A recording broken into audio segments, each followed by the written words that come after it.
everybody. Welcome to the podcast. This is the JRPG Report, episode 207. My name is James Fisher. I'll be your host today for the shenanigans. No, not really. We got a bunch of news to go over in this podcast, including Pokemon Presents news. I'll be honest, I didn't think they were going to say a whole lot, but they did, including some new announcements. We've also got some Digimon news and a couple other fun things to chat about on the show today. But I want to lead with Pokemon and a new game announcement. But we're going to do things a little bit differently this week, as me and Dalton were recording our Sunday special yesterday. That's right, you record things before it actually comes out. And I thought, what better time than the present to ask him, perhaps our resident Pokemon expert, his thoughts on all the announcements from the Presents. So let's switch over to that audio file, and then I'll come back and kind of wrap up everything that we learned about then. All right, everybody, we are delighted to be joined by Dalton as our resident Pokemon fanatic. There was some big news in the Pokemon world, and that is Pokemon Scarlet and Violet coming out for the Switch in late 2022. So what, did this catch you by surprise, buddy? Was it, or did you kind of expect it coming? Well, first of all, Pika Pika. And okay, so I was not expecting the next gen to come out this soon at all. No, this was completely out of the blue. I was happy. Like when I saw the trailer at the end of the Pokemon Direct, I was like, oh, this looks like maybe probably a new spin-off game, you know? Mm. And when it popped up Scarlet and Violet, two things came to my head. The first one was, oh man, they actually making the 9th gen already?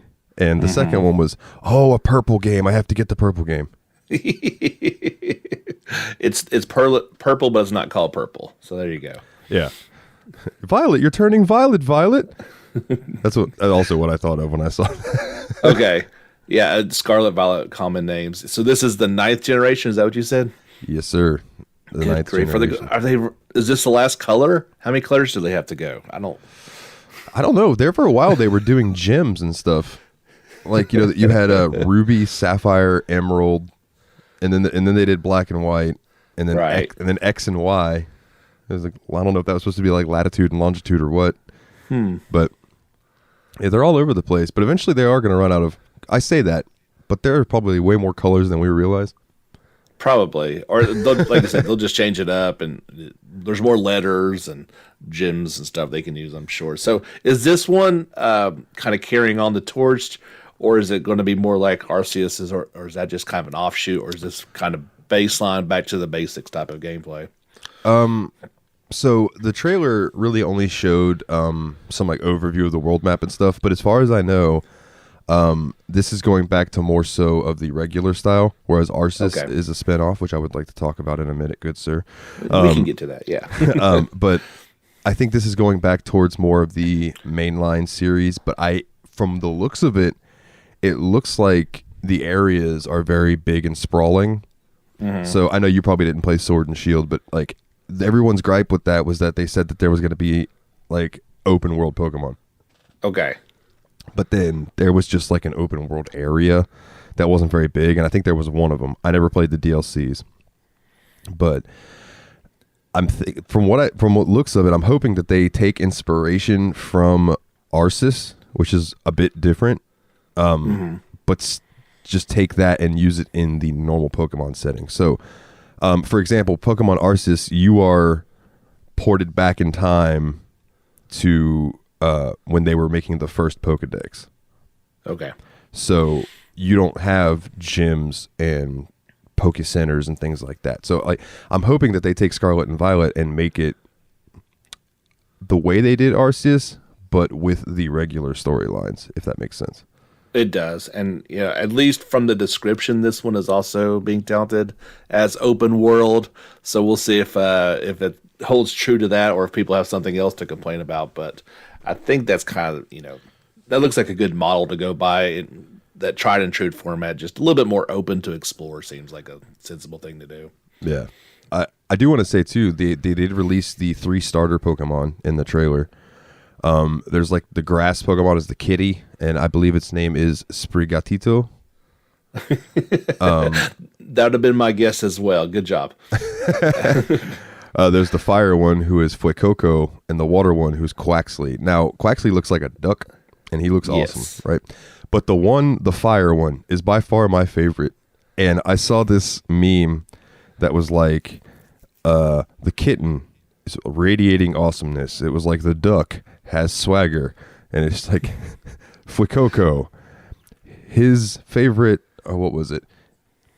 Fuecoco, his favorite number is the letter 4 or something like that. Because he looks like he's got about 5 brain cells, but dude, I bet he's going to evolve into the coolest one. My opinion. Probably, yeah. He definitely looks like, I don't know if you know what Omnom is. He kind of reminds me of that character from the little Cut the Rope games. And there's little Cut the Rope.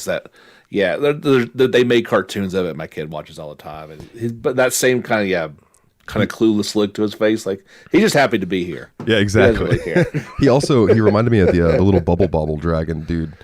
Yes, that's that's a good way of putting it.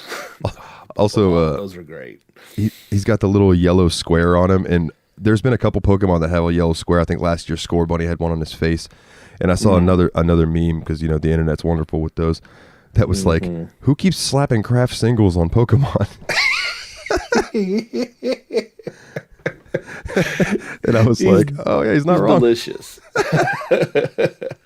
That's a very good way of putting it. At least from one of the pictures too, Pikachu is there, so I guess he's required in all of them too. Yeah, there's a few that I feel like have to be in a game or people will riot. Absolutely. So you're definitely excited. Oh yeah.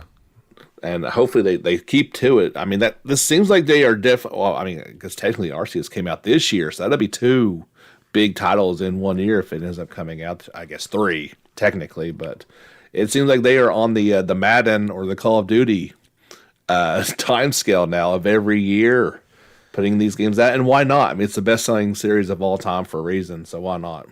Yeah, and I mean, they have some hits and they have some misses. Like I know. Let's Go Eevee and Pikachu, like in my opinion, were just all right, but they were trying something different, and I can't really fault them for that, because people always give the Pokemon Company crap for not changing it up. They're always like, oh, these games are the same every year, but then they try to change it up and people get mad. So it's like, you can't please everybody type of thing. Oh no, that goes, and sales prove that people liked it, so it doesn't really matter. Yeah, exactly. It's like, oh, okay, I'm gonna wipe my tears with this $1 million. And we just made this week. Oh, it's insane. Yeah. Literally just in the past hour, $1 million. It doesn't matter. But yeah, I do want to touch on the changes in Arceus too, if you don't mind. Sure. Yeah, that's been doing very well, and I know you've got some hands-on experience, and some of your buddies as well. They just released the version 1.1, so it seems like a good time to kind of check in. This was very different, but in a good way, you said.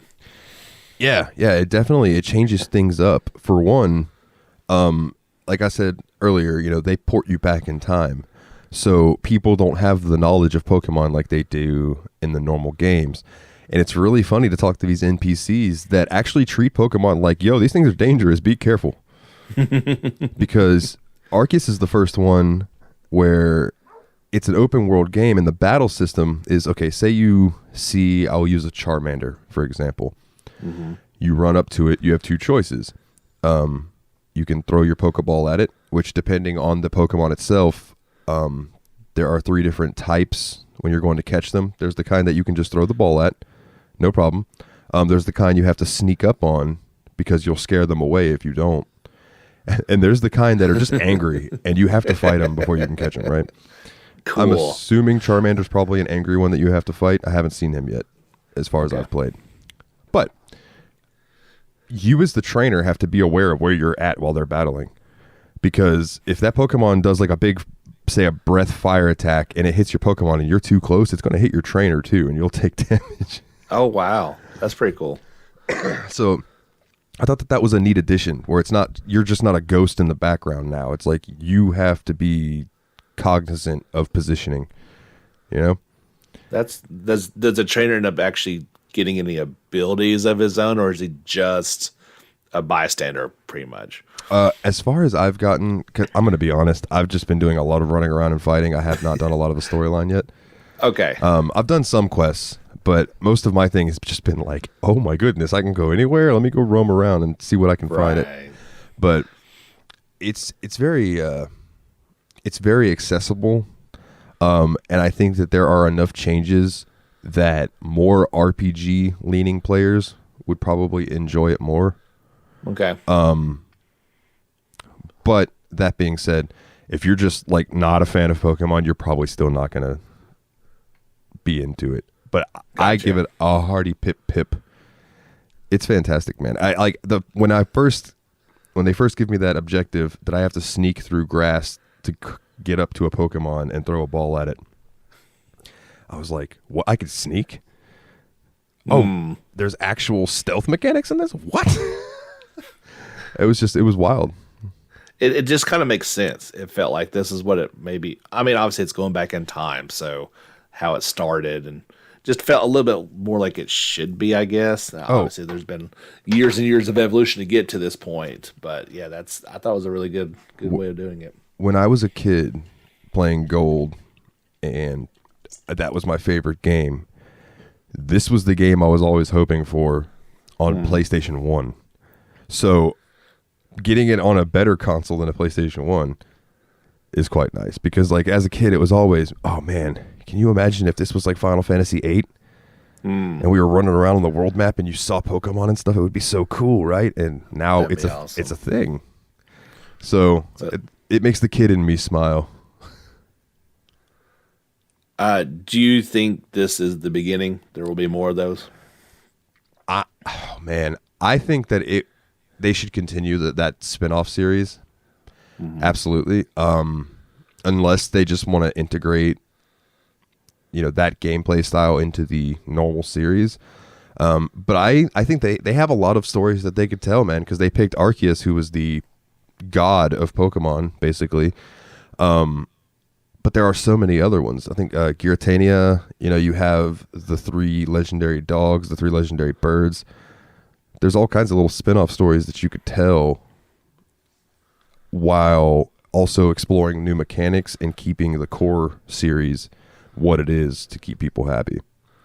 It's pretty incredible, a series that's been going on as long as this one has, that there's still many more stories to be told in different universes, just a matter of branching off. It's almost not a perfect parallel, but kind of like Star Wars is now, where we thought it was this one thing with the movies, and now it's TV shows and all this other things and all these directions of stories that haven't been told yet. Yeah, absolutely.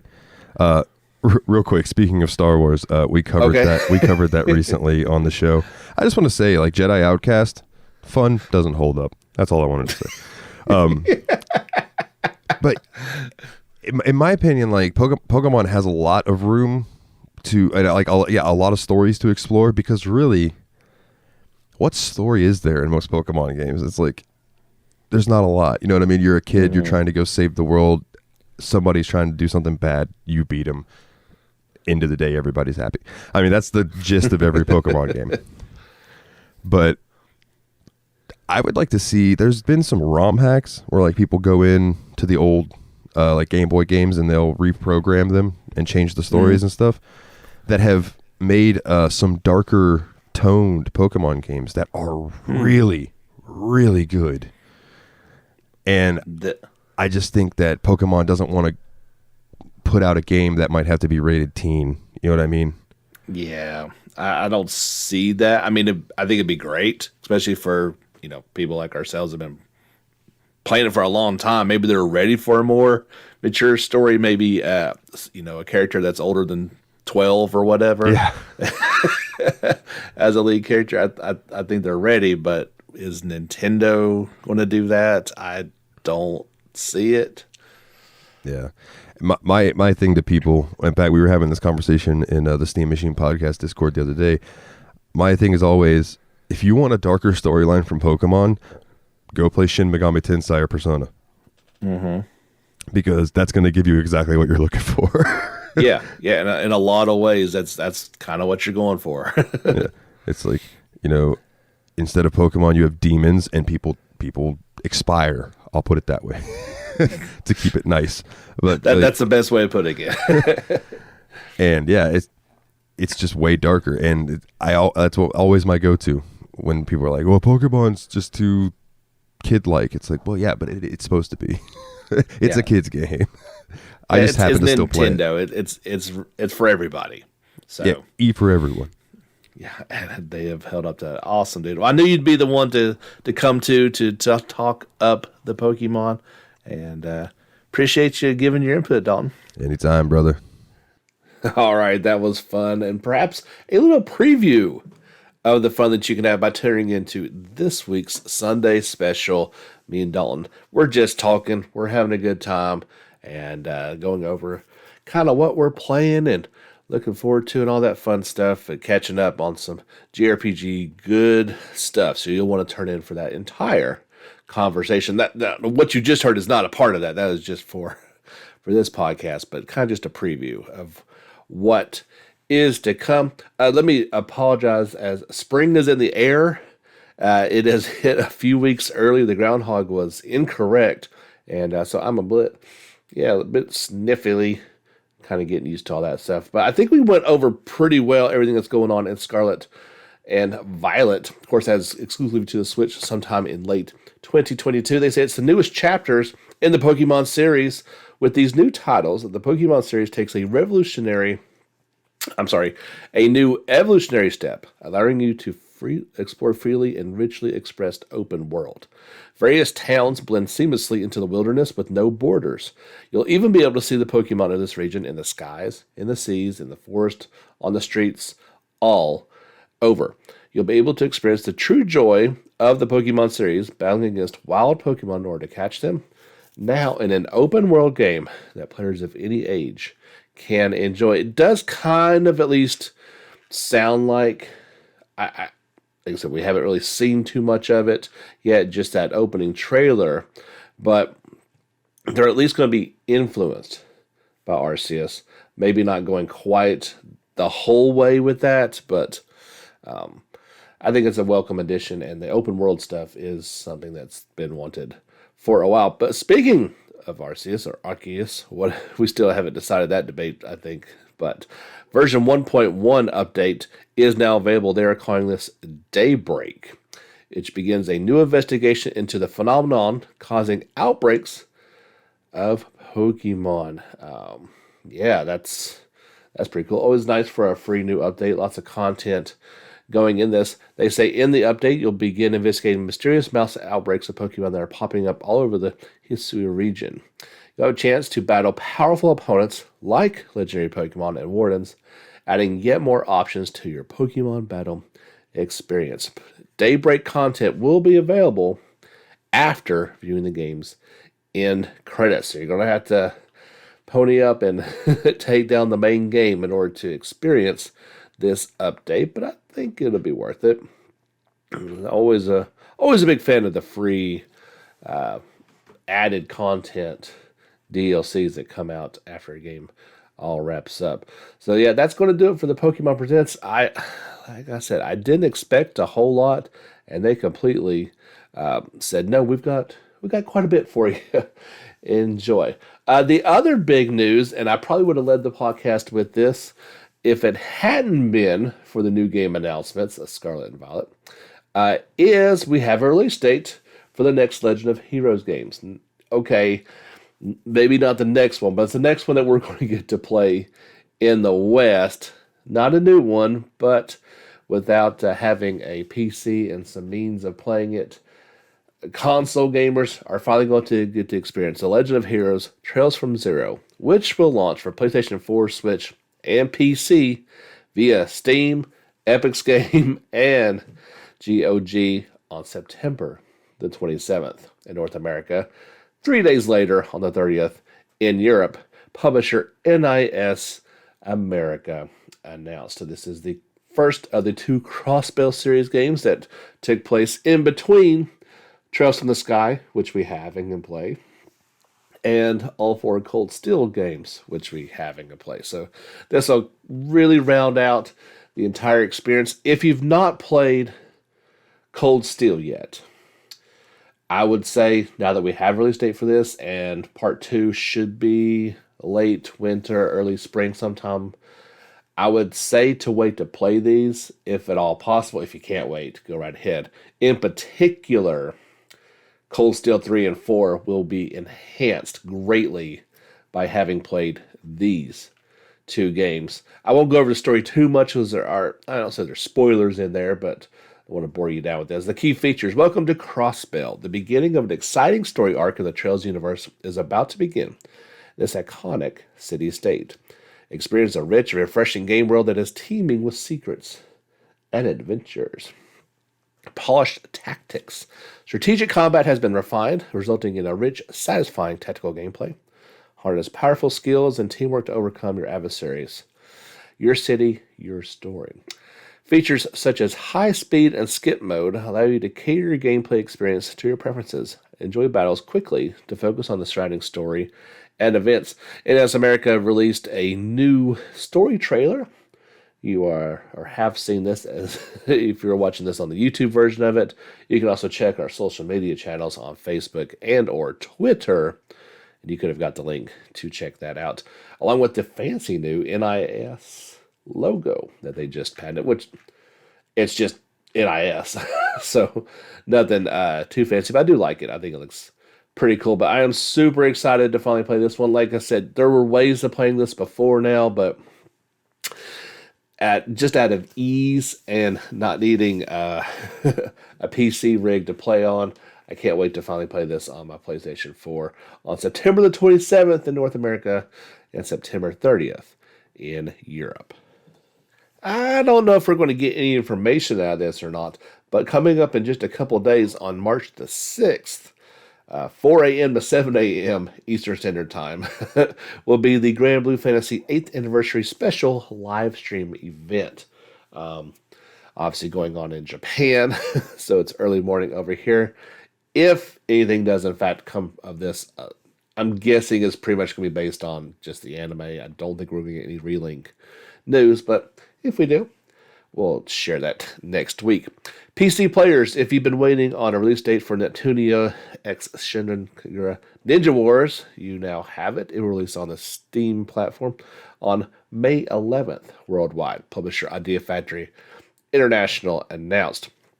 Of course, this one's already out on PS4 and will be coming to Switch at a different release date of April the 19th in North America. So yeah, they're really staggering releases on this. Typically, the PC and the Switch release dates are the same, but they apparently need just a little bit extra time to get this one out in time. Of course, this is the Ninja Wars game, the crossover between Neptunia characters and the Shinran Kagura franchise, and a hack and slash fast-paced RPG. I haven't got a chance to play this one. I don't know if I will, but it did look pretty interesting, to say the least. Now, when this story came out, I thought we were finally going to get some new information. During the state of play, we got the first glimpse of Star Ocean, the Divine Force. Got a great trailer for it, learned a little bit about it, and nothing since then. So when the story popped up that Star Ocean, the Divine Force will offer a free upgrade, if you get it on PS4, you can then play an upgrade on PS5. I thought, hey, maybe this is the beginning of some more information. No, that's it. That's all we got. So that was a very fast news story. I'm hoping we're going to get some more on this maybe coming soon. As remember, this game is supposed to come out this year, and all we've had is a trailer for it. So hopefully they're pretty far along in the process and just kind of waiting for it to pop back up, around E3 or Tokyo Game Show for it to come out maybe in the holidays. But we'll pass that news along to you when we get it. I thought this was interesting. We talked a lot about Soul Hackers 2 last week, the upcoming title from Atlas. And they are definitely trying to, also outsource is the right saying for this, but they're definitely teaming up with creators outside of Atlas. They are using the music production studio Monica for all the music in the game. The lead production, or the leader of that studio, is a person by the name of Kichi Okabe, who also helped compose the score for the Nier series. Some pretty awesome music in there, so I really like the sound of a sound of that. I don't know if there's any more to that, but at least as far as the music goes, it's going to have some good pedigree behind it. And, you know, maybe it's just a way of cutting down some cost internally and give some chance to outside people to get in on that. Soul Hackers were released on August the 25th in Japan. The next day, August 26th of 2022 in North America. Check last week's podcast if you want some more information about this one. It has definitely been noted, and we talked a little bit last week, that Square Enix would like to develop some of the older games into the HD 2D fashion. You can rattle off a list of games in your mind that you think might be good for this type of gameplay. At least for one small scene, the opera scene of Final Fantasy VI, they did integrate a few HD 2D elements into it, and the results are pretty nice. In addition to the song actually being sung in the opera house and in several different languages, no less, there were some elements put in there that showed off the HD 2D look, and I thought it looked pretty good. It was very subtle. It wasn't over the top at all, just more of changing the camera angle to the scene, really, but I like where this is going. Obviously, I want to see a full game implementation, how it looks in something like Dragon Quest III, before passing final judgment. But you have to be at least a little bit excited about the future and getting to play some of our favorite games of yesteryear in a brand new, beautiful fashion is exciting. Speaking of Tokyo Game Show, this year's version will be a hybrid online event. The official website was updated. Of course, the event will take place in Chiba, Japan. While the event will have a physical location, information will still be distributed online. The first 2 days of the event will be business days. That means game developers and other individuals within the industry will be able to attend this physical event. The general public can attend in the final 2 days. The official website calls this a, quote, hybrid event. That means that consumers will still have the opportunity to view major announcements online. As part of the announcement of the event, Tokyo Game Show will continue to host presentations from its official YouTube channel. However, this will include booths as well as general presentations. TGS said that it will create a more immersive experience for the online viewer. So we will we'll see how that works out. Obviously, if you are, and we don't like to get into the news here at all of the world, but it does at least feel like we're starting to turn the page on all this and trying to get back to normal. And big events like this, well, maybe it's a good idea to do this as kind of a hybrid, half in, half out type of deal before going fully back to the way it used to be. If that even is possible, maybe hybrid is the way to go. Who knows? They can make that decision on their own. I feel like E3 is going to be a very similar deal as well. Also, around that time, Atlas will host the Persona 25th FES. Well, I guess a little bit before Tokyo Game Show, actually. And that will take place for a while, from May the 28th until July the 10th. So if you're in Japan around that time, maybe you can head on over and commemorate this event with the Persona Atlas team. That would be really, really cool to experience for sure. It's held, they say, Japan's greatest pop cultural attraction complex, located in, excuse my Japanese pronunciation, Tokuzawa Sakura Town. There you go. It's a cool looking building, according to Teddy, who hosted the video kind of making this announcement. One of the things that's going to be there, they say, is a 1-to-1 life-size statue of Thanatos, Ekazami, and Arsenine. That would be insane to see those in public. Three personas of main protagonists assembling for the first time will be one heck of a sight, he says. Official merchandise will be sold, of course, while it's going on. I don't know if anything's going to happen in terms of announcements that we can talk about on the podcast, but it's still pretty awesome to see something like this going on to celebrate one of our favorite franchises here on the JRPG Report. Also taking place last week was the Digimon Con 2022. At that, we learned quite a bit of information, and we're treated to a new trailer as well for Digimon Survive. They're still trying to make it out this year in 2022. There was a lengthy Q&A segment with Digimon games producer Kazumusa Habu.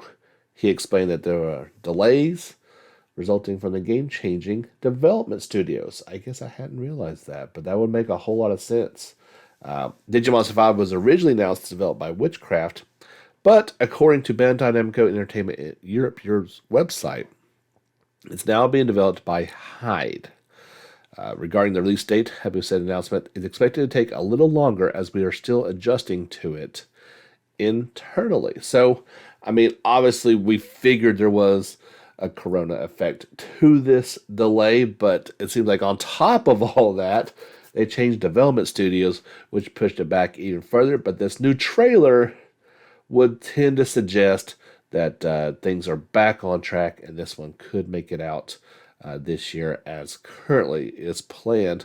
It's slated for release on PlayStation 4, Xbox One, Switch, and PC via Steam. The Q&A segment is rather lengthy, so I won't go over all that, but you can check out that full article on either our Facebook or Twitter pages, JRPG Report. It was also confirmed that the next Digimon Story game is still in development. Now, this was first confirmed about 5 years ago, last mentioned in September of 2018, but it does remain in development. It will be set in the digital world with a story themed around the Olympos 12.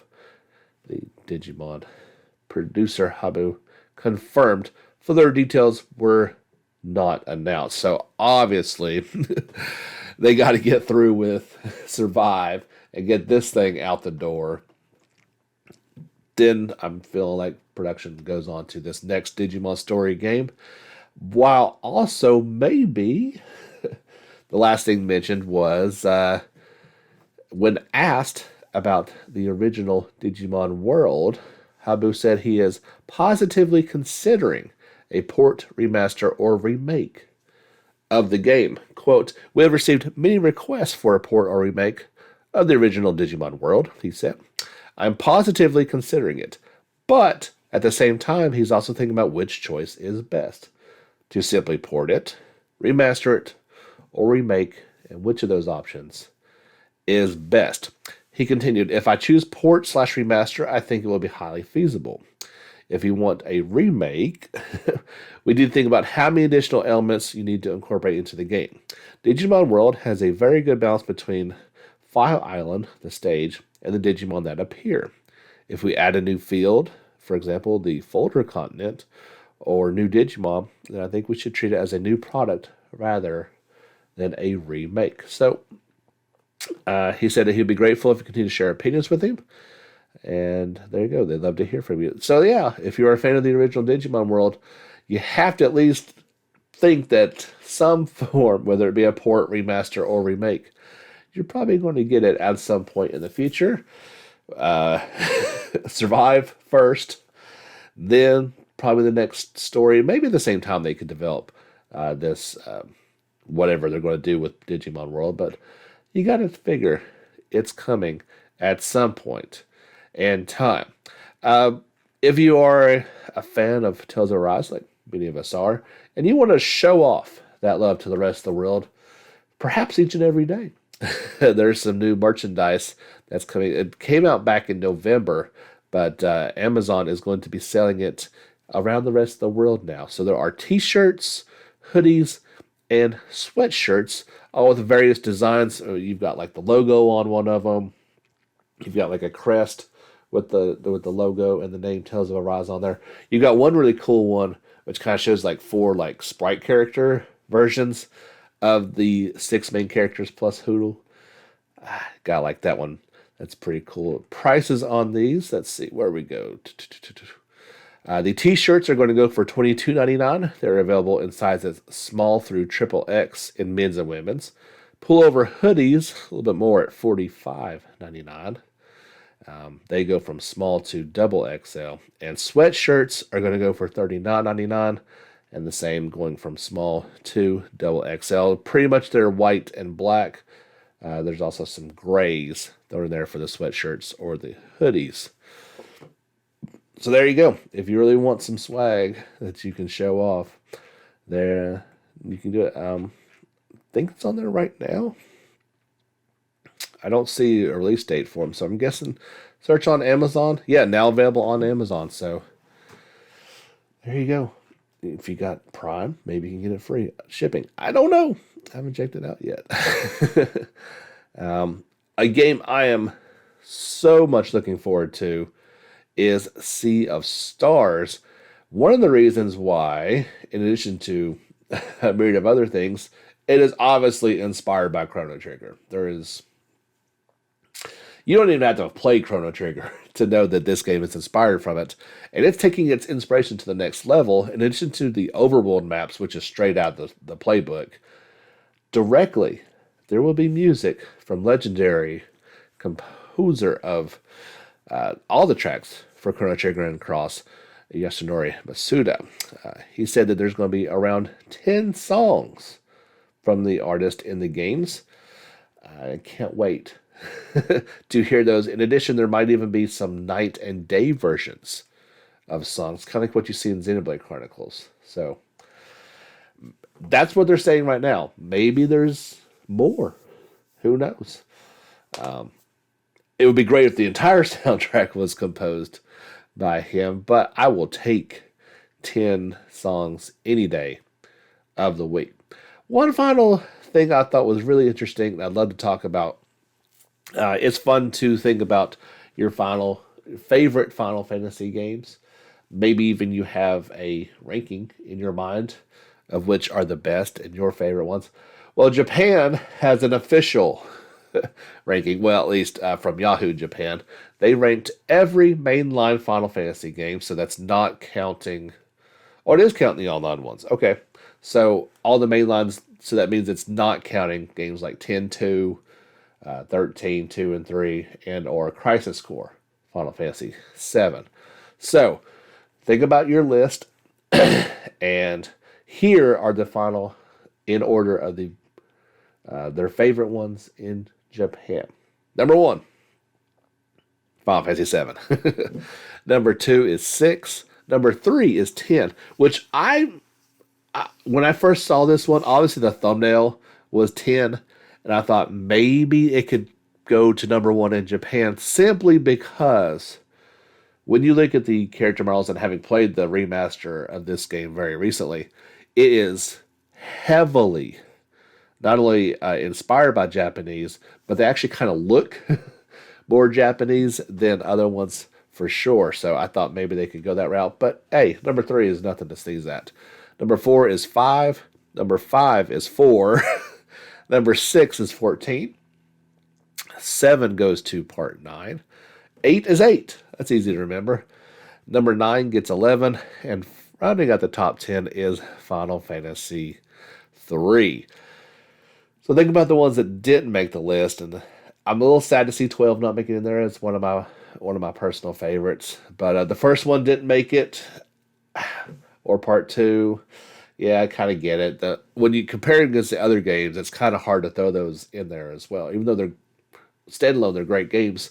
Compared to the rest, not so much. And not surprising, at least to me, is 15 and 13 not being in there. So that's That's kind of saying something when both 11 and 14 being online only titles are in the top 10, but not some of the other ones like 12, 1, 2, 13, and 15. So yeah, I agree for the most part. Personally speaking, it'd be a little bit different, and I'm sure it would for you as well. But it's just interesting to see anytime these official results. They had 28,000 votes, so it's not like it was a super small sample size. That's pretty decent, and cool to see. That's going to do it for episode 207. Don't forget, in just a couple days, our Sunday special with Dalton from the Steam Machine podcast. You hear us talk all about some JRPGs as our first Sunday special for the month of March. We'll be back next week with more fun and stories all about our favorite JRPGs. Until then, get back out there and level up.